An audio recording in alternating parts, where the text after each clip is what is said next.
అయ్యా చంద్రబాబు, నీకు ప్రజలు ఓటేస్తారని నమ్మకం ఉన్నప్పుడు, నువ్వు నిజంగానే మంచి చేశావు అని చెప్పి నిజంగా నువ్వు అనుకుంటే ఎందుకు ఇవన్నీ చేయాలా?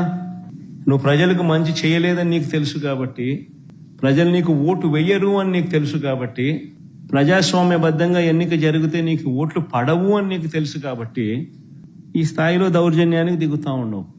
2017లో కూడా మీ అందరికీ గుర్తుండే ఉంటుంది, నంద్యాల బై ఎలక్షన్స్ జరిగినాయి. కరెక్ట్గా 2019 జనరల్ ఎలక్షన్స్ కు 1.5 year ముందు, నా పాదయాత్ర స్టార్ట్ కాక మునుపు నంద్యాల బై ఎలక్షన్స్ జరిగినాయి. అప్పుడు కూడా ఇదే మాదిరిగానే నంద్యాల బై ఎలక్షన్స్ కూడా మైక్రో మేనేజ్మెంట్ చేసినారు. చేసి 27,000తో గెలిచినారు. గెలిచి సంకలు గుద్దుకున్నారు.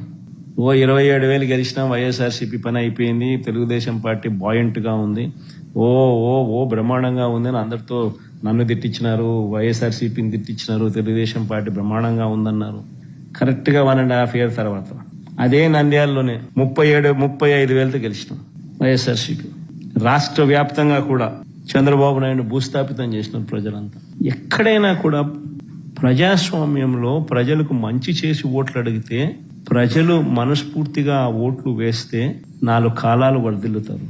ఈ ఆదిరిగా దౌర్జన్యాలు చేస్తే ఆ దౌర్జన్యాలంతా కూడా టెంపరీగా మీకు ఏదైనా ఉపయోగపడతాయేమో కానీ చివరికి వచ్చేసరికి కన్ను మూసుకొని కళ్ళు తెరిచేసరికి 1.5 year అయిపోయింది. అప్పుడే కన్ను మూసుకొని కళ్ళు తెరిచేసరికి మరో 3 ఏళ్ళు కూడా అయిపోతాయి.